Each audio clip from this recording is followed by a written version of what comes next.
Okay, lawn fans, you ready? So let's talk about the lawn. I'm starting to get a nice green haze on it out here. Starting to look good. I've got a guy coming tomorrow that's gonna aerate it for me. $100, he's gonna aerate this in the side lot over there.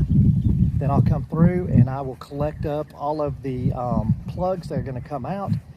And there are two different types of aeration. There is plugging and there's spike. Spike's just gonna drill a hole down into the ground, open the soil up.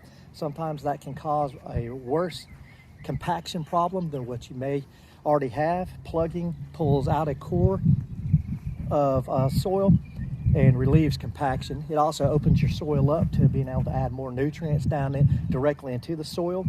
Helps for water penetration down into the soil. And so the reason why I'm doing it tomorrow, I do not have a compaction issue, but I want to allow the soil to breathe easier. And by removing some core plugs out of this, then that's what it's going to do. And it's also going to allow me time to put down any type of amendments into the soil that I want to.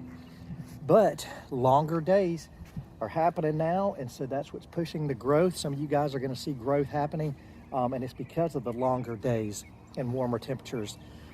That's what Bermuda needs, is longer days, light, and that's when you have the fall coming on and you see your lawn's going to dormancy. It doesn't have as many hours in the day, and so growth slows down.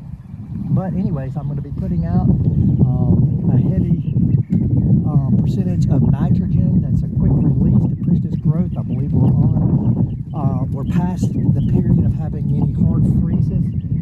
So everything looks good to go in the 2024 season, and that's where we're at right now. Bermuda Brian, out.